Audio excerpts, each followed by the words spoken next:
ಮತ್ತೆ ఈ పాటలు పాడుతారు. మీ వాక్యం నిమిత్తం మా హృదయాలు సిద్ధపరిచినందుకై మిమ్మల్ని స్తుతిస్తూ ఆరాధిస్తాం. ఈ సమయంలో కొన్ని మాటల ద్వారా మిమ్మల్ని మేము ఆరాధించవచ్చున్నాయి.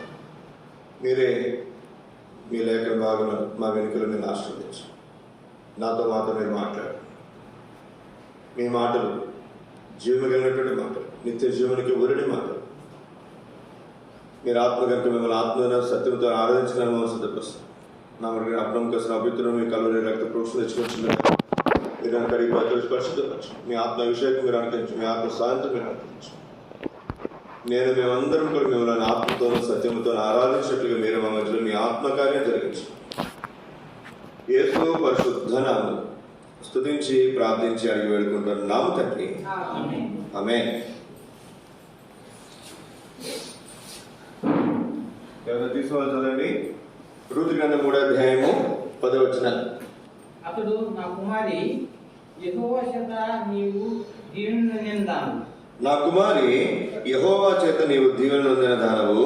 కొద్దివారినే గాని గొప్పవారినే గాని యవనస్తులను నీవు వెంబడించుట వలన నీ మునుపటి సత్ప్రవర్తన కంటే వెనుకటి సత్ప్రవర్తన మరి ఎక్కువైనది. మునుపటి సత్ప్రవర్తన కంటే మునుపుడు ఏ ప్రవర్తన ఉందంట? ఈ సంవత్సరం మీరు మంచిగా ఉండాలన్నా అనుకోరండి, మేము అంతకుముందు బాగాలేదా అంటారు కదండి. కానీ అందుకే బోయజ్ అంటాడు రూత్ తోటి, అమ్మా నీ మునుపటి సత్ప్రవర్తన కంటే వెనుకటి సత్ప్రవర్తన మరీ ఎక్కువైనది. దేవుడు మన మధ్యలో ఈ సంవత్సరం మనందరినీ కూడా ఈ అనుభవం మన మంచిగా గత సంవత్సరం లేదా గత సంవత్సరంలో మన సత్ప్రవర్తన కంటే, మన ఆత్మీయ అనుభవం కంటే, మన ప్రార్థనా జీవితం కంటే, మన ఆరాధన జీవితం కంటే, మన క్రైస్తవ విశ్వాస జీవితం కంటే ఈ సంవత్సరం యొక్క స్థితి మునుపటి కంటే ఎక్కువైనదిగా దేవుడు మన జీవితాల్లో ఉంచుడుగా. ఇక్కడ ఒక ప్రాముఖ్యమైనటువంటి సంగతి మీకు జ్ఞాపకం చేయాలని కోరుతున్నాను. మరి నూతన సంవత్సరం కాబట్టి మరి మొదటి రోజు ఏ వర్తమానము అని ఆలోచన చేస్తే నాకు నూతన సంవత్సరం కదా, నూతనమైన విధానంలో బాగుంది అనిపించింది. మరలా 40 సంవత్సరాల క్రితం ఒకసారి ఎప్పుడో పంచుకున్నట్టు గుర్తు, నూతన సంవత్సరము అనే మాట అన్నమాట. ఆ తలం పంచుకుందామని అనిపించింది, కానీ మళ్ళీ దేవుడు ఎందుకో మరి దాని విషయమైనటువంటి ప్రేరేపణ ఇవ్వలేదు. సుమారుగా 13 సంవత్సరాలు, నాకు తెలిసి 13 సంవత్సరాల్లో చెప్పిన వర్తమానము 2 సార్లు 3 సార్లు చెప్పినట్టు గుర్తు. ఎన్నిసార్లు అండి చెప్పింది? మళ్ళీ ఎప్పుడు చెప్పలేదు. ప్రబోధన పరిచర్యలో చెప్పిన వర్తమానం ఎప్పుడు చెప్తాం 2 సార్లు 3 సార్లు అంతే నాకు జ్ఞాపకం. సహజంగా మన నూతన సంవత్సరం వచ్చింది అంటే మనం ప్రార్థన చేస్తాం. మేము ముఖ్యంగా ఎవరిని ఇంటికి వచ్చినప్పుడు, అయ్యా నూతన దీవెనలు, నూతన ఆశీర్వాదం, నూతన వాగ్దాన వాటి వరకు సిద్ధపరచమని ప్రార్థన చేస్తాం, అంతే కదండి. ఫస్ట్ వచ్చే మాట ఏంటి? నూతన దీవెన. అందుకే దేవుడు ఈ ప్రవచనం దీవెన అనే మాట మనం చూడటానికి మనం ప్రయత్నించింది. దేవుడు చెప్పగలడు నూతన దీవెన అంటే ఏంటి? సహజంగా మనందరం కూడా నూతన దీవెనలు కావాలండి. ఎవరి దగ్గరికి వెళ్ళామనుకోనండి, చిన్నబిడ్డలు తీసుకొస్తారు. పాస్టర్ గారు ఆ బిడ్డను దీవించండి. దీవించడం అంటే ఏంటి? దీవించడం అనేది మనకు అర్థం కావాలంటే మనమేం దీనికి కొత్త అర్థాలు చెప్పాల్సిన అవసరం లేదు. పరిశుద్ధ బైబిల్లో మనం చదువుతున్నప్పుడు ఏ సందర్భాల్లో దీవెన లేదా దీవించడం అనే సందర్భాలు ఉన్నాయో మన ఆలోచన చేస్తే, చూసుకుంటూ వెళ్తే, ఈ సందర్భాల్లో మనం ఏం చేయాలి? దీవించాలి, లేదా ఇది దీవెన అనేది మనకి అర్థమవుతుంది. అందుకే ఒక 5 తలంపులు దీవెన అనే మాట గురించి మనం చూడడానికి ప్రయత్నం చేద్దాం. ఈ ప్రవచనం ఆరాధన అవుతున్నాను. రండి ఇప్పుడు మనం చదివినటువంటి భాగం మరొకసారి చదవండి. రూతు గ్రంథం 3:10 మొదటి భాగం. అతడు నా కుమారి. అతడంటే ఎవరు? బోయజు. ఇప్పుడు మనకి ఎవరు ఇస్తారు ఈ వాగ్దానము? మన పరమ బోయజు ఎవరు? యెహోవా దేవుడు, ప్రభువు యేసుక్రీస్తు వారు. నా కుమారి అంటున్నాడు, లేదా నా కుమారుడా, నా కుమార్తె. అప్పుడు చదవండి. ఎంత అద్భుతమైనటువంటి మాట. చాలా. యెహోవా చేత నీవు దీవెన నొందిన దానవు. యెహోవా చేత నీవు దీవెన నొందిన వాడవు. ప్రియ సోదర సోదరి, ఈ ఉదయకాల సమయంలో దీవించేది ఎవరు?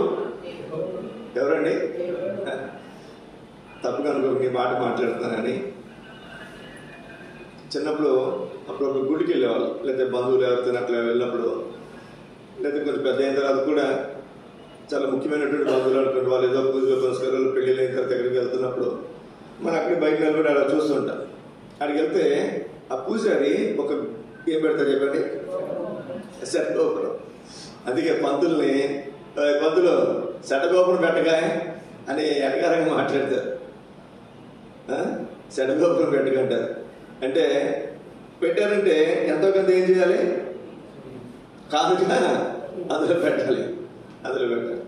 అక్కడికి వెళ్ళిన తర్వాత హైందువులు మీరు చూడండి, కావాలంటే మీరు అంతకుముందు వెళ్ళినప్పుడు మీకు జ్ఞాపకం ఉంటుంది, చూసే ఉంటారు. ఎవరైనా ఒక తల మీద శటగోపురం పెట్టలేదు అనుకున్నాండి, ఏమంటారు? ఈ అమ్మాయి మీద పెట్టాయా, నువ్వు పెట్టలేదని చెప్పి మళ్ళీ ఏం చేస్తా చెప్పండి, ఆ వెళ్ళిపోయిన పిలిచి దాని మీద పెట్టేస్తుంది. అంటే వారి యొక్క గ్రహింపు ఏంటంటే ఆ శటగోపురం పెట్టడం వలన వాళ్ళకి ఏమొస్తుంది? దేవుని దగ్గర నుంచి దీవెన వస్తుంది. కొన్నిసార్లు మేము కూడా వచ్చినప్పుడు పాస్టర్ గారు తల మీద చేయబెట్టి ప్రార్థన చేయండి పాస్టర్ గారు అంటే, ఏం పెట్టాలంటే తల మీద చేయబెట్టి ప్రార్థన చేయాలి. తల మీద చేయబెట్టి ప్రార్థన చేసినా, తల మీద చేయబెట్టి ప్రార్థన చేయకపోయినా, మనం ప్రార్థన చేసినప్పుడు అయ్యా వీరిని దీవించు అని మనం ప్రార్థన చేస్తే దీవించేది ఎవరు? దేవుడు. నేను చేయబెట్టినా దీవిస్తాడైనా, చేయబెట్టినంత మాత్రం దీవెన మానేస్తాడా? ఈ సోదర సోదరి, ఉదయకాల సమయంలో దీవించేది ఎవరు అంటే, దీవెనలు ఇచ్చేది ఎవరంటే, దీవెనలు ఎక్కడి నుంచి వస్తున్నాయంటే యెహోవా చేత, యెహోవా యొద్ద నుండి. ఎంత ధైర్యం ఉండాలండి ఈ మాట. నిజంగా ఇక్కడ మరి ఈ అధ్యాయంలో మీరు చూడండి, పనివారు ఒక చక్కటి మాట అంటాడు, అద్భుతమైనటువంటి మాట. 2వ అధ్యాయం 4వ వచనం. బోయజు బెత్లెహేము నుండి వచ్చి యెహోవా మీకు తోడై ఉండును గాకని చేను కోయి వారితో చెప్పగా వారు యెహోవా నిన్ను ఆశీర్వదించు గాకని. ఎంత అద్భుతమైనటువంటి మాట అండి. యజమాని నోట్లో ఏమొస్తుంది? యెహోవా. పనివారి నోట్లో ఏమొస్తుంది? యెహోవా. ఇక్కడ చూడండి, యెహోవా మీకు తోడుగా ఉండదు కాక. ఎవరున్నారు ఈ మాట? బోయజు అంటున్నాడు, నేను కాదు మీకు తోడుకుంటేది, యెహోవా మీకు తోడుకుంటాడు. వాళ్ళు ఏమంటారు చెప్పండి? పనివారు, యెహోవా నిన్ను ఆశీర్వదించదు కాక. ఎంత అద్భుతమైనటువంటి మాట. ఆశీర్వాదం ఎక్కడి నుంచి వస్తుందంట? దీవెన ఎక్కడి నుంచి వస్తుందంట? పనివారు యజమానిని ఆశీర్వదిస్తున్నారు.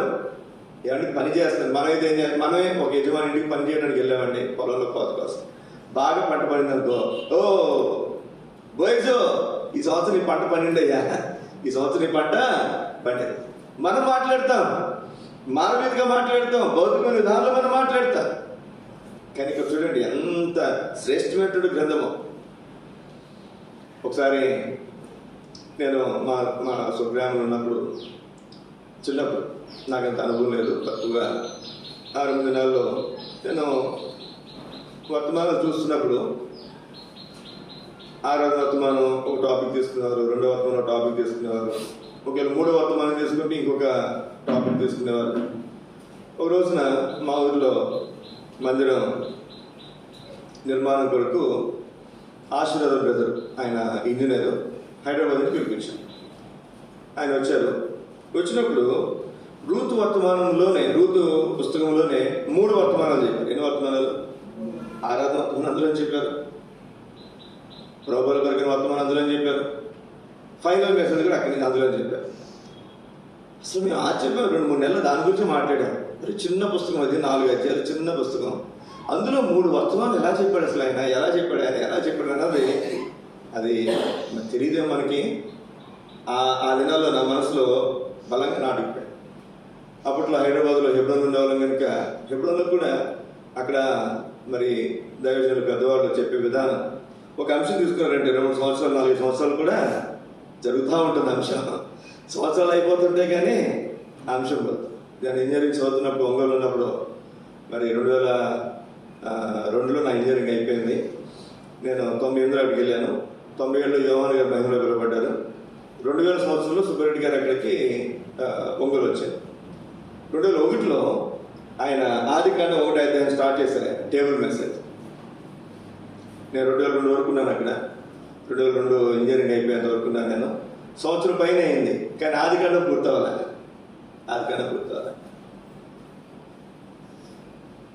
ఇక్కడ అంశం ఏంటంటే, ఇక్కడ రాసినటువంటి మాట నాకు రూతు గ్రంథం అంటే ఆ మాట అది జ్ఞాపకం వచ్చింది. నాకు అది జ్ఞాపకం వచ్చింది. నేను కూడా కొంచెం ఏదైనా సబ్జెక్ట్ తీసుకున్నాం అనుకున్నాండి, అలా వెళ్తా ఉంటుంది సబ్జెక్ట్. రండమ్మా రండి. ఇక్కడ మనం ప్రాముఖ్యంగా మనం చూస్తే రూతు గ్రంథంలో చిన్న పుస్తకమే చూడండి. కరువుతో నిరాశ నిస్పృహలతో ఆరంభమై సంతోషంతో ఆశీర్వాదంతో ఇది ముగించబడుతుంది. ఎంత శ్రేష్టమైనటువంటి పుస్తకం. ఇందులో వారు మాట్లాడే ప్రతి మాట కూడా వారి యొక్క ఆత్మీయ స్థితిని మనకు జ్ఞాపకం చేస్తుంది. నయ్యం ఏమంటే చెప్పండి, నేను సమృద్ధి గల దానినే నేను వెళితిని, యెహోవా నన్ను ఏమంటే దేవుడు ఏమైనా చేశాడా? అదే పుస్తకంలో బోయజ్ ఏమంటున్నాడు, అదే పుస్తకంలో పనివారు ఏమంటున్నారు, అదే పుస్తకంలో రూత్ ఏమంటుంది, నీ దేవుడే. చూడండి, ఆ మాట చదువుకుంటారండి. మన జీవితాల్లో ఈ సంవత్సరం అంతా కూడా ఈ దీవెన, ఈ ఆశీర్వాదం ఎక్కడి నుంచి వస్తుంది అంటే చాలా మంది అయ్యా మమ్మల్ని దీవించండి, దేవుడి దగ్గరికి పోతారు, దాన్ని దీవించమని రాయికి మొక్కుతారు, రప్పకు మొక్కుతారు, చెట్టుకు మొక్కుతారు, పుట్టకు మొక్కుతారు. మొక్కనటువంటి దేవుడు ఉన్నాడు, మొక్కనటువంటి దేవత ఉండదు. మనుషులు కూడా మొక్కుతున్నారు ఈ దినాలు. అయితే రండి, రూతు గ్రంథం 1వ అధ్యాయం 16వ వచనం. అందుకు రూతు, నా వెంబడి రావద్దనియో, నన్ను విడిచిపెట్టుమనియో నన్ను బ్రతిమాలు కొనవద్దు. నీవు వెళ్ళు చోటుకి నేను వచ్చేదను, నీవు నివసించే చోటునే నేను నివసించేదను. నీ జనమే నా జనము, నీ దేవుడే. నీకు యెహోవా దేవుడా? అయితే నాకు కూడా యెహోవాయే దేవుడు. ఎప్పుడైతే ఈ మాట అనగలిగిందో 3వ అధ్యాయానికి వచ్చేసరికి చూడండి, బోయజ్ తెలిసి మాట, బోయజ్ విన్నాడా పని. తర్వాత ఎవరో చెప్పారు, ఇట్లాంటిది వాళ్ళ ఊరు వదిలేసి వచ్చింది, వాళ్ళ బంధువులు వదిలేసి వచ్చింది, వాళ్ళ దేవుళ్ళు దేవతలు కూడా వదిలేసి వచ్చిందండి అనేసరికి వెంటనే తన నోటి వచ్చినటువంటి మాట ఏమని చెప్పండి, అమ్మా నా కుమారి, నీవు యెహోవా చేత దీవెన నొందిన దానవు. దీవెన నొందుతావు కాదు, దీవెన నొందిన దానవు, దీవించబడిన దానవు నువ్వు. ఎప్పుడైతే నీ నా జీవితాల్లో యేసుక్రీస్తే నా దేవుడు అని ఎప్పుడైతే మనం అనుకున్నామో అప్పుడే మనం ఎవరు చెప్పండి, మనం దీవించబడినటువంటి ప్రజలు. ఒక వ్యక్తి అంటాడు, వారు దీవించబడినటువంటి ప్రజలు, ఆశీర్వదించబడినటువంటి ప్రజలు. ఎవరంటారు చెప్పండి మాట? బిలాం అంటాడు. అయ్యా వారిని శపించడం మన వల్ల కాదు. కారణం ఏంటంటే వీరు యెహోవా చేత ఆశీర్వదించబడ్డ ప్రజలు, వీరు యెహోవా చేత దీవించబడినటువంటి ప్రజలు. ప్రియ సోదర సోదరి, ఈ నూతన సంవత్సరం మొదటి దినం దేవుని వాక్యం, దేవుని వాగ్దానం, మనము యెహోవా చేత దీవెన నొందిన వారము, ఆశీర్వదింపబడినటువంటి వారు. 2వ మాటకు రండి, ఆదికాండము 49వ అధ్యాయం. ఆదికాండం 49వ అధ్యాయం చదవండి. 22, 23, 22వ వచనం నుండి 26 వరకు. యోసేపు ఫలించడు కొమ్మ, దాని రెమ్మలు గోడ మీద ఎక్కి వ్యాపించును. వీలుకాండ్లు అతని వేధించిరి. వారు బాణములను వేసి అతను హింసించిరి. యాకోబు కొడుచు పరాక్రమశాలి అయిన వాని హస్త బలము వలన ఇశ్రాయేలు వీళ్ళు బలమైనదగును. ఇశ్రాయేలుకు బండయు మేపిడివాడును ఆయనే. నీకు సహాయం చేయు నీ తండ్రి దేవుని వలనను. దేవుని వలన ఇవన్నీ మనుషులు ఇప్పుడు దేవుని వలన పైనుండి మింటి దీవెనలతోను క్రింద దాగి ఉన్న అగాధ జలుబుల దీవెనలతోను స్తనముల దీవెనలతోను గర్భముల దీవెనలతోను నిన్ను దీవించు సర్వశక్తుని దీవెన వలనను. ఎంత అద్భుతమైనటువంటి మాట. అతని బాహుబలం దిట్టపరచబడును. నీ తండ్రి దీవెనలు నా పూర్వీకుల దీవెనలపైని చిరకాల పర్వతముల కంటే ಹೆಚ್ಚుగా ప్రబలమగును అని యోసేపు తల మీదను తన సహోదరుల నుండి వేరుపరచబడిన వారి నడినెత్తి మీదను ఉండును. చాలు 28 వచనం అందరూ కలిసి చదువుతున్నారు. ఇవి అన్నీ ఇశ్రాయేలు 12 గోత్రములు వారి తండ్రి వారిని దీవించుచు వారితో చెప్పినది ఇదే, ఎవరి దీవెన చొప్పున వారిని దీవించను. ఎంత అద్భుతమైనటువంటి మాట. ఎవరి దీవెన చొప్పున వారిని దీవించను. ఎప్పుడైనా హడావుడి ఉన్నాం అనుకున్నాండి, మీరందరూ రండి ఒకసారి ప్రార్థన చేస్తామంట కదండి. కొన్నిసార్లు అయితే ఖాళీగా ఉన్నప్పుడు ఒక్కొక్క కుటుంబాన్ని పిలిచి ప్రార్థన చేస్తాం. కానీ యాకోబు తన అవసర కాలంలో తన ప్రజలందరినీ పిలిచి ఒక్కసారి అందరినీ దీవించేట్లా. ఏమన్నా చెప్పండి, ఎవరి దీవెన చొప్పున వారిని దీవించరు. ఇక్కడ మనం జ్ఞాపకం పెట్టుకోవాల్సినటువంటి మాట, ఇప్పుడు సోదరి లోకం ఏదో సామెత ఉంటుంది, వడ్డించేవాడు మనవాడైతే ఏమో కూర్చున్నా ఇబ్బంది, దీవించేవాడు మన దేవుడైతే ఎక్కడున్నా ఇబ్బంది. ఒకవేళ మనుషుల దృష్టిలో మనం మంచిగుండొచ్చు, మంచిగుండకపోవచ్చు. లేదా ప్రార్థన చేసే లేదా సేవ చేసే సేవకులైనటువంటి మా దృష్టిలో మంచిగుండొచ్చు, మంచిగుండకపోవచ్చు. మాతో మంచిగా ఉండనంత మాత్రాన, మేము మీతో మంచిగున్నంత మాత్రాన మీకు దీవెన రాకుండా మేము ఆపగలమా? ఆపలేము. మీరేదో మాకు మంచుకున్నది మాత్రాన, మేమేదో మీతో మంచుకున్నది మాత్రాన మేము ఎక్కువ దీవెనలు మేము మీకు ఇవ్వలేము. కారణం ఏంటి? ఈ దీవెనలు ఎక్కడి నుంచి వస్తాయంట? మనం చదివినటువంటి మాటలో మనం చూస్తున్నాం, నా తండ్రి వలన, నా తండ్రి అయిన దేవుని వలన దీవెన. నా తండ్రి అయినా చూడండి ఆ మాట 24 చివరిలో, నీ తండ్రి దేవుని వలనను. దేవుని వలన కలుగుతాయి పైనుండి మింటి దీవెనలు, కింద నుండి అగాధ జలముల దీవెనలు, స్తనముల దీవెనలు, గర్భముల దీవెనలు. నేను దీవించు సర్వశక్తిని దీవెన. సర్వశక్తి కలిగినట్టు ఆయన దీవిస్తే అది ఎన్నటన్నిటికీ ఆ దీవెన అట్లాగే అది దీవించబడుతుంది అంతే. ఆయన దీవెన ఎన్నటన్నిటికీ అది దీవించబడుతుంది. ఇక్కడ చూస్తే మనం సర్వశక్తిని ఇంకొంచెం మన ఇక్కడే మనం చూస్తే ఎవరి దీవెన చొప్పున వారిని దీవించారు. ఈ సోదరి ఉదయకాల సమయంలో నాకు రావాల్సిన దీవెన చొప్పున దేవుడు నన్ను దీవించాడు, దీవిస్తున్నాడు. నీకు రావాల్సిన దీవెన చొప్పున దేవుడు నేను దీవిస్తున్నాడు. ఈ సోదరి అందును బట్టి మనం ఆయన ఆరాధించబోతుంది. కొన్నిసార్లు వడ్డించినప్పుడు ఒక రోజున ఏమైందంటే, మన మీటింగ్స్ అప్పుడే నేను చికెన్ కర్రీ దగ్గర ఉన్నాను. అంటే నేనేదో ఎక్స్పర్ట్ అని కాదు, కానీ కొంచెం అంతకుముందు కొంచెం అనుభవం ఉంది కాబట్టి, ఒకవేళ నేను ఒక మొక్క వేసినా, ఎక్కువ వేసినా, ఎవరేమనుకోరు, తక్కువ వేసినా ఎవరేమనుకోరు ఉద్దేశం నాకు నిలబడతాను నేను. ఇప్పుడు అన్న వాళ్ళని ఎవరైనా నిలబెట్టమనుకున్నాండి, ఓ మొక్క తక్కువ వేసాను, వెంకటరావుకి నేనంటే ఇష్టం లేదు అనుకో, మొక్క తక్కువ వేసాను అనుకుని ఆయన అనుకోవచ్చు. అదే నన్ను అనుకున్నా పర్లేదని చెప్పి నాకు నిలబెడతాను నేను. సరే ఒక ఇంటికాడ మీటింగ్ అయితే నేను చికెన్ దగ్గర నిలబడ్డాను, అందరికీ వడ్డించాను. వడ్డించిన తర్వాత చూస్తే ఇంకా ఒక 4-5 ఉన్నా వడ్డించిన వాళ్ళు 4-5 ఉన్నా. సరే 4-5 సరిపడిక కూర పోను, ఇంకా మిగిలింది కొంచెం ఎక్స్ట్రా ఉంది. నేను ఇంకేమైనా తినాల్సిన్నారని ఇంటే వాళ్ళని అడిగితే లేరన్నా ఇంతవరకు అని చెప్పారు.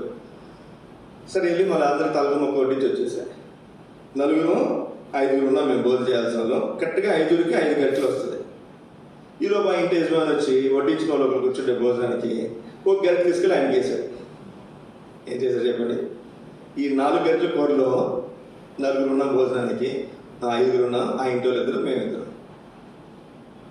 ఆయనకి నేను ఆల్రెడీ ఆయనకి ఇవ్వాల్సిన వడ్డించి వచ్చేసాను. ఇందులో 4 గంటలు 4కి వస్తుంది. 1 గంట వేసేసరికి మిగిలిన 4కి ఏమేమి చెప్పండి తక్కువ.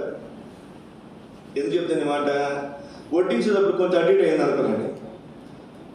ఓ బ్యాచ్ ఎక్కువ రావచ్చు, ఒక బ్యాచ్ తక్కువ రావచ్చు, ఒకరు ఎక్కువ పడవచ్చు, ఒకరు తక్కువ పడవచ్చు. కానీ ఎంత ఆశ్చర్యం చూడండి దేవుని వాక్యం.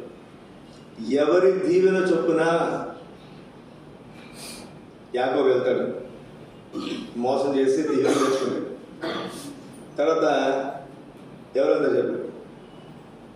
యాకోబు మోసం చేసి దీవెన తెచ్చుకున్న తర్వాత ఎవరు వెళ్తారు? యేసు వెళ్తాడు. నాయనా నాకు ఒక్క దీవెన కూడా లేదా? ఉందండి ఒక్క దీవెన. ఒక నిజంగా ఆ సమయంలో దేవుడు కనుక యాకోబుని దీవించుంటే ఏశావు కోసం కూడా ఖచ్చితంగా కొన్ని దీవెనలు ఉంచగలిగేవాడు. కారణం ఏంటి? ఆయన సర్వశక్తుడు దేవుడు. సర్వశక్తుడు ఏమైనా చేయగలడు, ఏమైనా ఇవ్వగలడు. కానీ ఇస్సాకు ఏమన్నారు చెప్పండి? నాయన నా దగ్గర ఒక్క దీవెన కూడా లేదు. యాకోబు నిజముగా దీవించబడిన వాడే. నిజంగా దీవించబడ్డా? నిజంగా దీవించబడితే రాత్రంతా దేవుని సన్నిధిలో నిలబడి ప్రాకులాడాల్సినంత అవసరము. నిజమైనటువంటి దీవెన ఎక్కడి నుంచి వస్తుందో తను గ్రహించి ఎక్కడి నుంచి దీవెన పొందాడు చెప్పండి?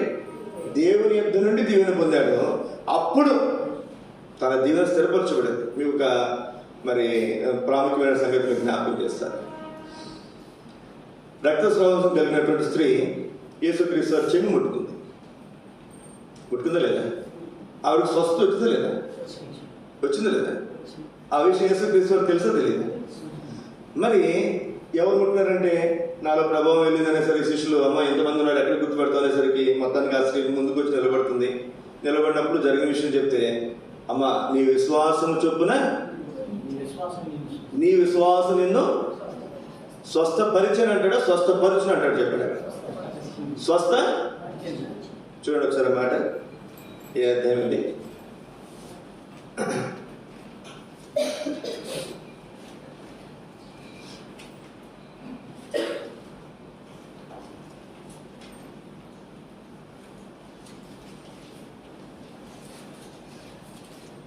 అక్కలు చాలా మంది ఉన్నారు, మీకు కనపడట్లేదు. మీకు నాకంత జ్ఞాపకం ఉండదు. కనిపించిందా? నీ విశ్వాసము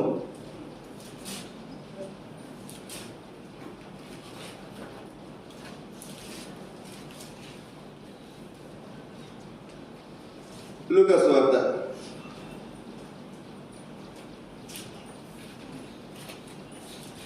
8వ అధ్యాయం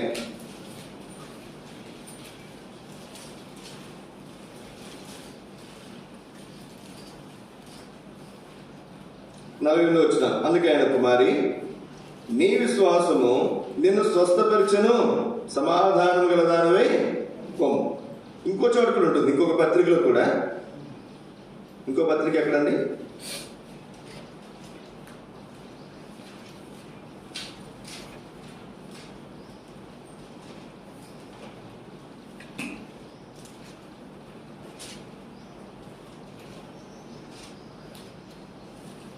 కనిపించిందా?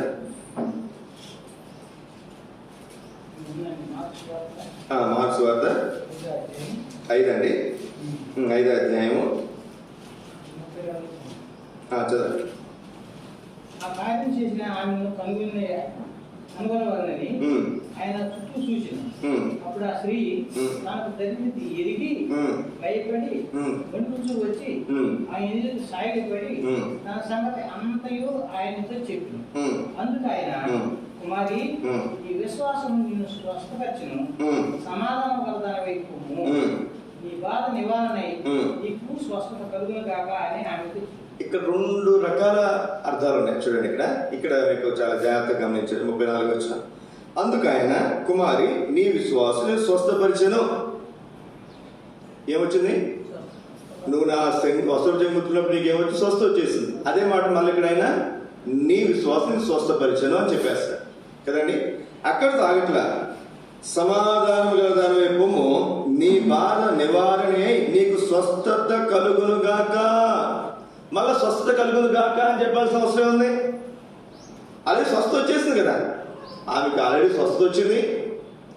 అదే అధ్యాయంలో అదే వచనంలో నేను విశ్వాసం స్వస్థపరిచెను ఫాస్ట్ టెన్స్లో మాట్లాడుతున్నాడు. మరలా ఏమన్నాడు చెప్పండి, నీ బాధ నివారణ నీకు స్వస్థత కలుగును గాక. స్వస్థత కలుగు. సోదర సోదరి, ఈ మధ్యాహ్న కాల సమయంలో దేవుని యొక్క ఆశీర్వాదం ఎక్కడ ఉందంటే, దేవుని యొక్క ఆశీర్వాదం ఆమె జీవితంలో స్వస్థత వచ్చినప్పటికీ కూడా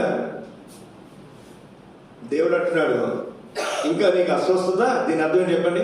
ఇప్పుడు ఆల్రెడీ స్వస్థత వచ్చింది, ఇంకెప్పుడైనా అస్వస్థత వచ్చినా నీకు స్వస్థత కలుగును గాక. సర్వశక్తి కలిగినటువంటి దేవుడు స్వస్థత అయిపోయినప్పటికీ కూడా మరలా అస్వస్థత వస్తే మళ్ళీ ఏం చేయగలడు? ఆయన స్వస్థపరచగలడు. దీవెనలు అయిపోయినా మళ్ళీ ఆయన ఏం చేయగలడు? అవసరమైతే దీవెనలు ఇవ్వగలడు. కానా వివాహంలో ద్రాక్షరసం అయిపోయింది. యేసుక్రీస్తు ఏం చేశారు చెప్పండి? నీళ్ళను కూడా ఏం చేశారు? ఆయన ద్రాక్షారసముగా మార్చగలిగినటువంటి దేవుడు, మధురమైనటువంటి ద్రాక్షారసముగా మార్చగలిగినటువంటి దేవుడు. అందుకే సర్వశక్తుని దీవెన. ఏ దీవెన అంటది?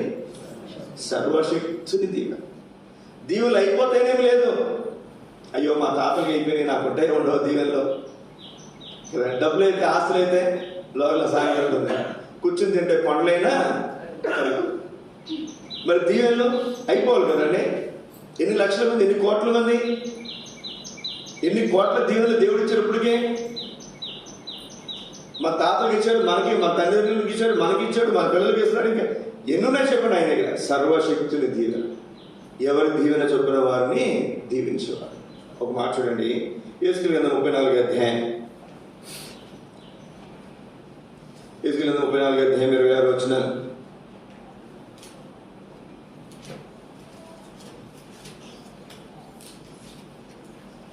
వారిని నా పర్వతం చుట్టుపట్ల స్థలములను దీవెనకరంగా చేయుదును, ఋతువుల ప్రకారము వర్షం కురిపించెదను, దీవెనకరమైన వర్షమును కురిపించెదను. ఎంత అద్భుతమైనటువంటి మాట అండి. ఏ వర్షాలు అంటే ఇవి? తుఫాను వర్షాలు మనకు తెలుసు, కానీ లేకపోతే మంచు వర్షం తెలుసు, విన్నా. ఐస్ గడ్డల వర్షం కూడా పడుతుంది, వర్షం ఐస్ గడ్డలుగా పడుతుంది. చేపలు కూడా వర్షంలో పడ్డాయి, వడగంటలు పడ్డాయి, రకరకాల సంగతులు. ఊర్లో అయితే రాళ్ళు పడ్డాయి వర్షంలాగా. కానీ ఇక్కడే పడుతుందంటే వర్షం. ఏ వర్షం ఉండేది? అందుకే పెళ్ళైన తర్వాత పెళ్లిలో ఖచ్చితంగా పాటలుతారండి, షవర్స్ ఆఫ్ బ్లెస్సింగ్స్. దీవెనల వర్షం కుమ్మరించుము. ఏ వర్షం ఇది? దీవెనల వర్షం. పొలానికి నీరు పెట్టాలనుకున్నాండి, ఎన్ని నీళ్ళు పడతాం? వేసవికాలం లేత మొక్కలైతే బకెట్లతో ట్యాంకులు తీసుకొచ్చి మోసుకుని పోస్తారు. ఎన్ని ట్యాంకులను పోస్తారండి? ఎన్నిసార్లు పోస్తారు? అది ఒక్క జల్లు వర్షం పడింది అనుకో, ఒక వారం రోజులు అది వర్షం. అంటే మనం పోసేది ఎంతైనా మనం పోయలేము. అందుకే స్లాబ్ వేసినప్పుడు కూడా ఒక 5-6 గంటలు గ్యాప్ ఇచ్చి వర్షం కనుక పడితే భలే ఉంటుంది క్యూరింగ్ కదండి. 2-3 రోజులు ఆ క్యూరింగ్ చక్కగా ఉంటుంది. సోదర సోదరి, దీవెనలు ఏదో కొద్ది అలా కూడా దీవెనలు కాదండి దేవుడు వచ్చాయి. అరే వీడికి ఇచ్చేసేమో అయిపోయిందని చెప్పి మనం చివరిలో చాక్లెట్ ఇచ్చేటప్పుడు తక్కువ వచ్చాయని జేబులో పెట్టి ఒకటి ఇచ్చేది కాదట.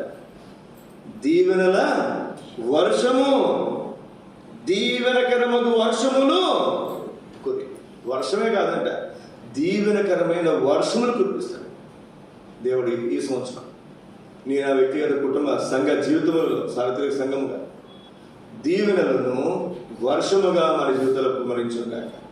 2-3 తలపు జ్ఞాపకం చేస్తున్నాం. కీర్తన గ్రంథం 24వ అధ్యాయం 24వ అధ్యాయము 4వ వచనం చదవండి. 24 నీ మందిరమునందు నివసించు వారు ధనిలు, వారు నిత్యం నేను స్తుతించుదురు. ఎలా నీ వల్ల బలమునందు మనుషులు ధనిలు, యాత్ర చేయ మార్గం వారికి అతి ప్రియములు. వారు బాకా లోయలో పడి వెలుచు దానిని జలమయంగా చేయుదురు. తొలకరి వాన దానిని దీవెనలతో కప్పను. వారు నానాటికి బలాభివృద్ధి ప్రయాణం చేయదురు. వారి ప్రతివాడు సీఎంలో దేవుని సన్నిధిని కనపడరు. ఏంటంటే ఇక్కడ తొలకరి వాన దానిని దీవెనలతో కప్పును. ఋతువుల ప్రకారము ఏం చేస్తారంటే ఆయన దీవెనకరమైన వర్షాలు ఇస్తారంట. ఈ సంవత్సరం ఈ మొదటి ప్రవచనం ఇక్కడ మనం చూస్తున్న ఈ మాట ఏం చెప్పండి, తొలకరి వాన దానిని దీవెనలతో ఈ దినం నుంచే, ఈ వారం నుంచే, ఈ ప్రవచనం నుంచే దేవుడు మనను తన దీవెనలతో మనను కప్పును కాక. యెషయా గ్రంథం 65 అధ్యాయం 8వ వచనం. యెషయా గ్రంథం 65 అధ్యాయము 8వ వచనం. యెహోవా ఇలాగ సెలవిచ్చుచున్నాడు, ద్రాక్ష గెలలో క్రొత్త రసం కనబడినప్పుడు జనులు ఏమంటారట, ఇది దీవెనకరమైనది, అది దీవెనకరమైనది. దాన్ని కొట్టివేయకుము. చాలండి. ఏంటంటే మొదటి గెల అది దీవెనకరమైనది, అది దీవెనకరమైనది. ఈ సంవత్సరం మన జీవితాల్లో ఈ సంవత్సరం నుంచి కూడా మొదటి మాసమే, మొదటి వారమే, మొదటి ప్రవచనమే ఇది తొలకరి వాన దీవెనతో కప్పేటటువంటి మరి మాట దేవుడు మనకు జ్ఞాపకం చేస్తూ వచ్చాడు. ఇక్కడ మొదటి గెల కనపడగానే ద్రాక్ష గెలలో కొత్త రసం కనపడినప్పుడు అది దీవెనకరమైనది అని చెప్తారు. సోదరి ఆయన తొలకరి వాన దీవెనలు అనుగ్రహించేవాడు. మొదటి గెల నుంచే దేవుడు మనకి ఏం చేస్తాడు చెప్పండి, దీవెనలు అనుగ్రహించేవాడు. 4వ మాటగా మీకు జ్ఞాపకం చేస్తాను నేను. సామెతల గ్రంథం 5వ అధ్యాయం 18వ వచనం మొదటి భాగం. చాలండి. నీ ఊట దీవెననందును. ఇక్కడ కుటుంబం గురించి మాట్లాడుతూ, భార్య గురించి లేదా భర్త గురించి, పిల్లల గురించి మాట్లాడుతున్నాడు. నీ ఊట దీవెననందును. మన సహజంగా పిల్లలు తిడతారు. పెద్దవాళ్ళు ఉన్నప్పుడు పిల్లలు తిడతాం. మనం ముసలైనప్పుడు మన పిల్లలు మనం తిడతారు కదండి. రే సెన్లే తగలడ్డారంట కదండి. ఏమంటా చెప్పండి, రే నా కడుపులో చెడగొట్టారు నువ్వు అంట. అదే పెద్ద అయిన తర్వాత ఆ పిల్లలు మళ్ళీ ఏమంటారు, ఏం మాట్లాడారు. ఇక్కడ దేవుని వాక్యం మనం చూస్తే దేవుడు అట్లా అనట్లేదండి. ఏ వ్యక్తి విషయంలో కూడా వీడు చెడగొట్టాడు, వీడు అనవసరంగా పుట్టాడు. కానీ ఒక్క వ్యక్తి విషయంలో మాట మాట్లాడాడు. ఏ వ్యక్తి చెప్పండి, ఒక్క వ్యక్తి విషయం.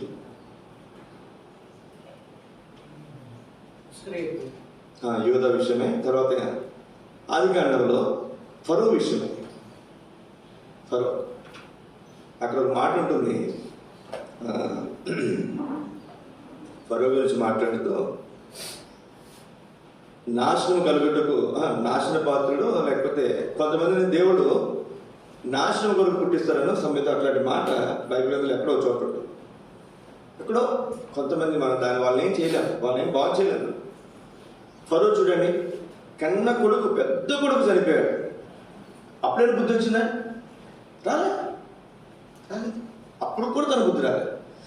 తన సైన్యం అంతటిని కూడా ఏం చేసి చెప్పండి, ముందు ఇశ్రాయేలులో వెళ్ళిపోమన్నవాడే మళ్ళీ తన సైన్యం అంతటిని కూడా వాళ్ళని పంపించి అందరూ కూడా చనిపోవడానికి కారణం ఎవరు చెప్పండి, ఫరో.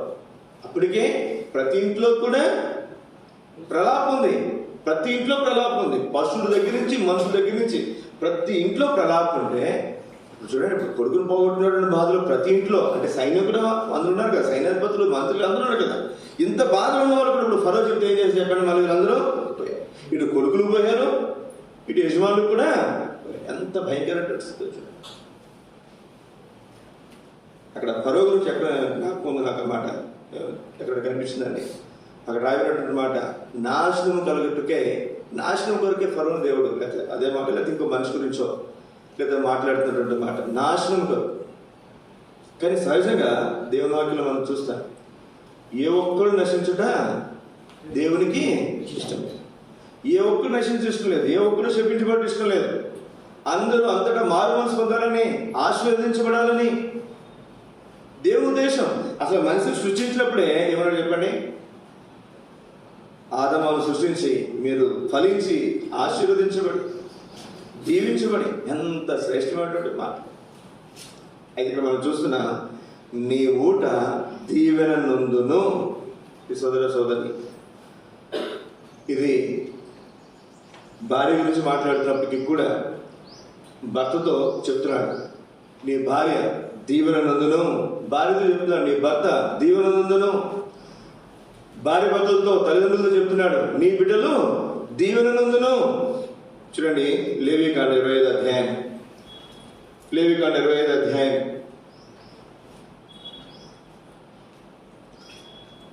ఇక్కడ ఒక మాట, దానికి ముందుగా 128వ కీర్తన ఒక మాట ఉంటుంది.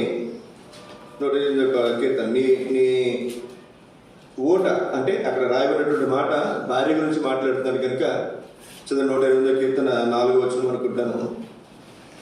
యెహోవా యందు భయభక్తులు గలవాడు ఆశీర్వదింపబడును. సీయోనులో నుండి యెహోవా నిన్ను ఆశీర్వదించును. ఒక నిమిషం, 3వ వచనం.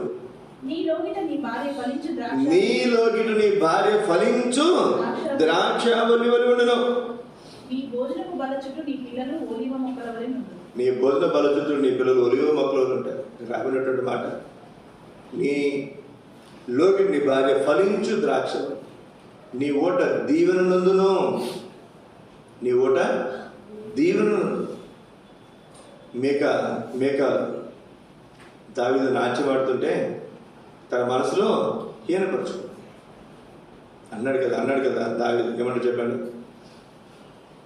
నీ దృష్టికి నీచుడిగా కనపడినప్పటికి కూడా నా దేవుని దృష్టికి నేను కనుడుకుంటే చాలు. అక్కడ రాబడినటువంటి మాట, ఆ తర్వాత మేకాలు పిల్లలను కళ్ళ, ఆమె గర్భం మూయబడింది. కానీ ఇక్కడ దేవుడు ఇచ్చినటువంటి శ్రేష్టమైన వాగ్దానం, నీ ఊట దీవెన నందును. ఈ దీవెన ఏంటిది? ఇక్కడ మనం చూస్తున్నాం, నీలోకి నీ భార్య ఫలించు ద్రాక్షావల్లి. ఇక్కడ కొబ్బరికాయలతో పోల్చొచ్చుగా, తాటికాయలతో పోల్చొచ్చుగా. కొబ్బరికాయలు కూడా మీరు చూడండి, సొరకాయ ఉంది, ఒకటే ఉంటుంది, ఒక పిల్లకి ఒకటే వస్తుంది పువ్వుకి. చాలా కాయలు మనం చూస్తాం, కొబ్బరికాయలు 10, 15, 20 ఉంటాయి కదండి. తాటికాయలు కూడా అలాగే, ఈతకాయలు కూడా అలాగే ఉంటాయి. కానీ అన్నింటికంటే ఎక్కువ ఏ గుర్తు ఉంటుంది చెప్పండి? ద్రాక్ష గుర్తుకి మనం చూసే గుర్తులైతే 30-40 కాయలు ఉంటాయి. కానీ మామూలుగా ఇశ్రాయేలు ప్రజలు కనాను దేశంలో అడుగుపెట్టినప్పుడు ఒక ద్రాక్ష గెల మోసుకొచ్చారంట. ఎలా మోసుకొచ్చారు చెప్పండి? 2 మనుషులు అటు ఇటు భుజాలకి కర్ర వేసుకుని ఆ కర్రకు ఆ ద్రాక్ష గెల కట్టి ఆ ఒక్క గెలను మోసుకుని వచ్చారంట. ఒక్క ద్రాక్ష గెల 2 మోసుకొచ్చే బరువు అంటే కనీసం 100 కేజీలు భయమంటే ఎంత అండి? కనీసం 100 కేజీలు భయం. మనం బయటికి వెళ్ళి 1/4 కిలో ద్రాక్ష గెల అడిగితే 2 గుర్తులు వేస్తారు కదా. కనీసం ఒక గుర్తు అయినా పడుతుంది. కేజీ అడిగితే 4-5 గుర్తులు వేస్తారు. అంటే 1/4 కిలో కూడా ఉండదు. అట్లాంటిది 100 కేజీలు ఒక గుర్తు అంట. అందుకే అంటున్నాడు, దేంతో పోల్చారు చెప్పండి? భార్యను ఫలించు ద్రాక్ష. ఇప్పుడు మనం కటింగ్లు పెడుతున్నాం, కానీ ఆ కాలంలో కటింగ్లు లేవు. 10 మంది, 12 మంది, 15 మంది కదండి. ఇంకెక్కువ మంది కన్నా వాళ్ళు కూడా లేకపోయారు. ఈ సోదరి ఇక్కడ రాబడినటువంటి మాట, ఇది దీవెన, ఫలించే అనుభవం. ఇది భౌతికంగా మనం 10 మందిని 20 మందిని కంటామని కాదు, కానీ ఆత్మీయంగా కూడా మనం అర్థం చేసుకోవచ్చు.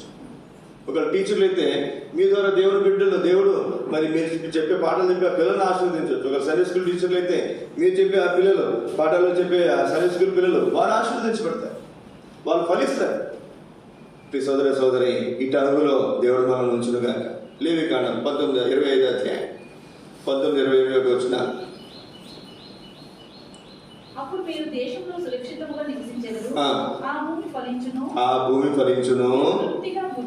మీరు తృప్తిగా భుజించి దానిలో సురక్షితంగా నివసిస్తారు. 7వ ఏట ఏమి తిందుము? మేము ఏమి తిందుము? ఇదిగో మేము చల్లను పంట కూర్చను వల్ల కాదు అనుకుందురేమో.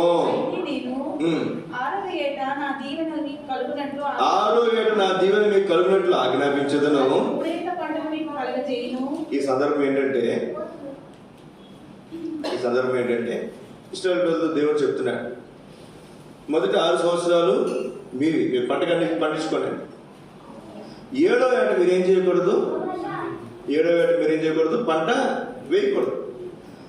6వ ఏట మిగిలినటువంటి పంట మీరు కోసుకోగా మిగిలినటువంటి ఆ పంట మిగిలినటువంటి వచ్చే 7వ సంవత్సరం వచ్చే పంట అన్ని మరి పరదేశులకు, తల్లిదండ్రుల పిల్లలకు, వెదరాండ్రకు, మరి పేదలకు అది ఆహారంగా ఉంటుంది అనేసరికి వీళ్ళందరూ వచ్చారు, అయ్యా నువ్వు చెప్పింది బాగానే ఉంది, అలాగే చేస్తాను.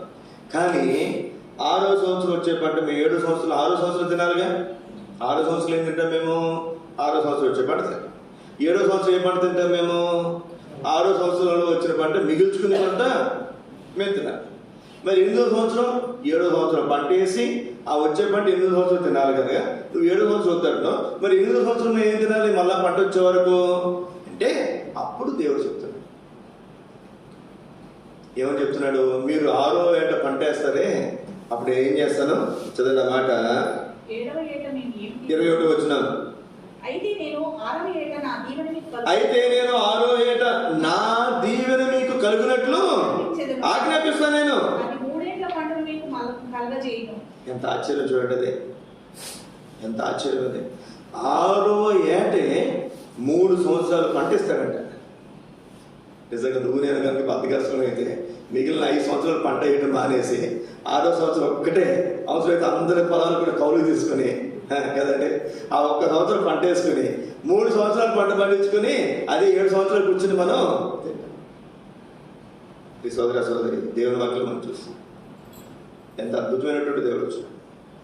ఎంతవరకు దీవెన కావాలంటే అంతవరకు దీవెన వస్తుంది అంతే. మీరు చూడండి, మన్నా వారు భుజించే సమయంలో కూడా విశ్రాంతి దినాన్ని వెళ్తే వారికి ఏముండదు కాదంటే మన్నా లేదు. మరి 6వ రోజు వెళ్ళినటువంటి మన్నా ఎక్కువ కూర్చుకోవాలి, అది తీసుకొస్తే 7వ రోజు విశ్రాంతి దినం అది కుళ్ళి పోదు. ఎంత ఆశ్చర్యం చూడండి, ఎంత ఆశ్చర్యం.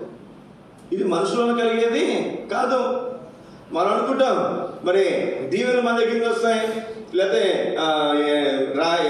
రాహేలు దెబ్బలాడినట్టు యాకోబు మీద నాకు బిడ్డలు తన భర్త వాళ్ళు వస్తారు, లేదా భార్య వాళ్ళు వస్తారు, లేదా ఇంకోటి కదండి.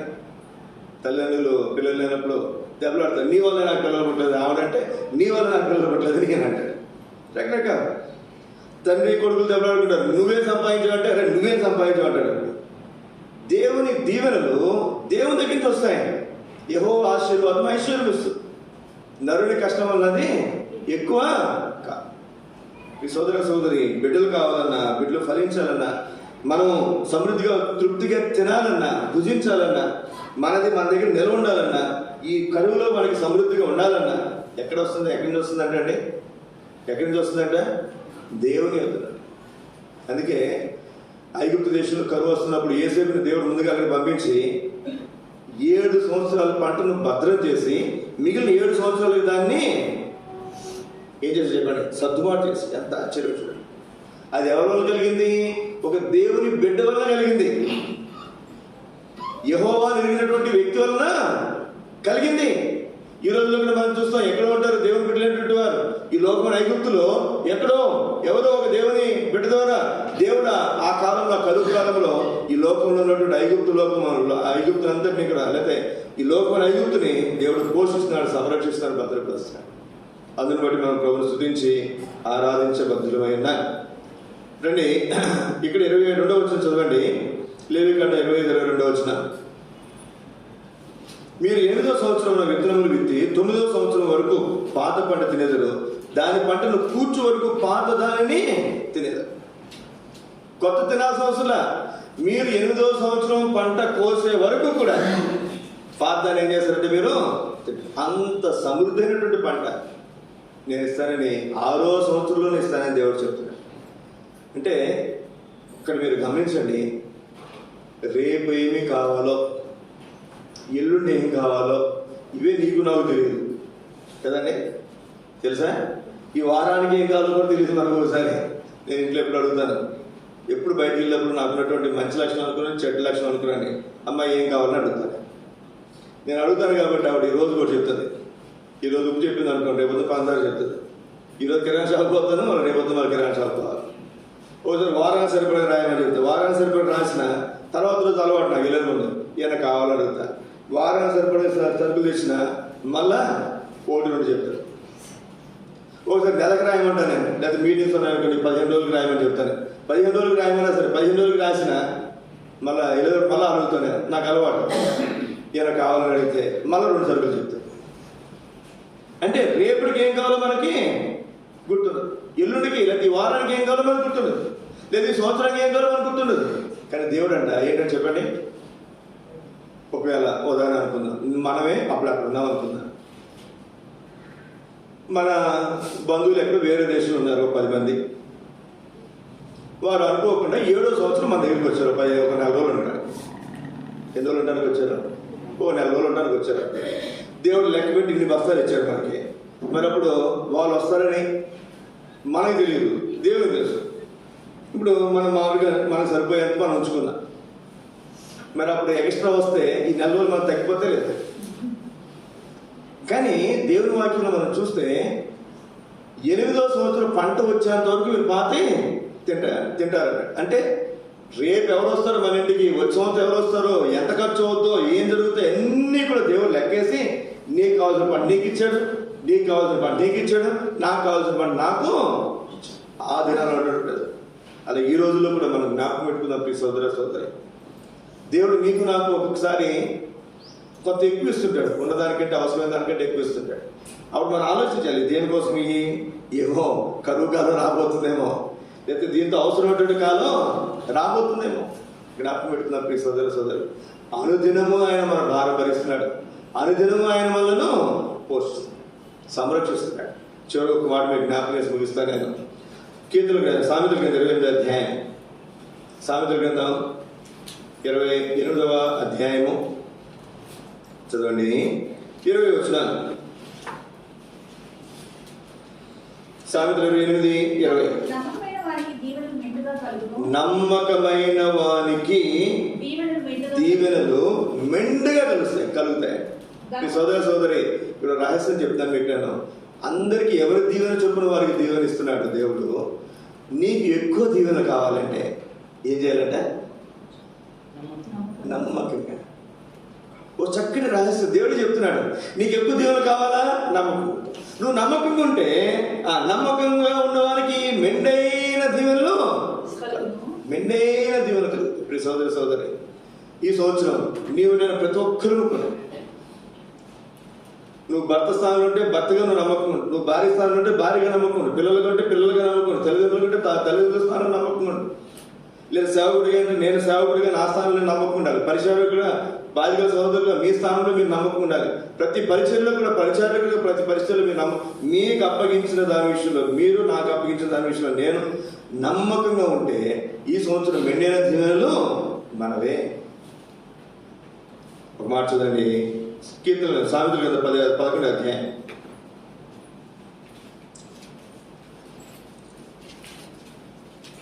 సామెతల గ్రంథం 11వ అధ్యాయము 11వ వచనం.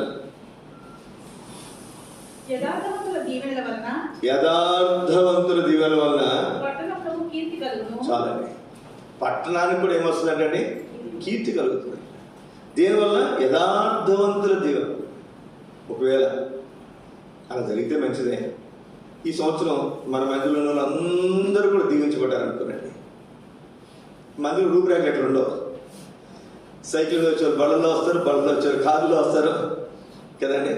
చూసే వాళ్ళకి అర్థమైపోతుంది దేవుడు దీవించాడు ఈ సంవత్సరం.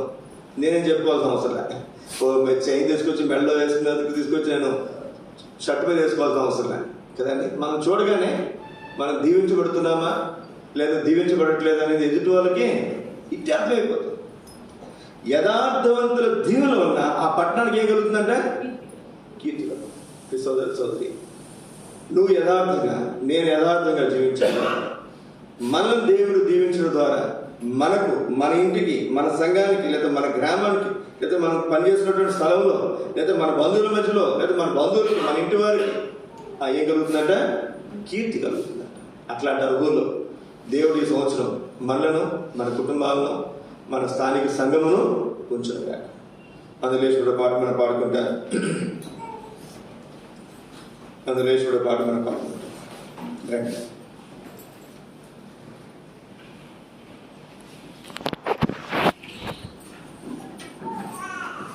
రైట్.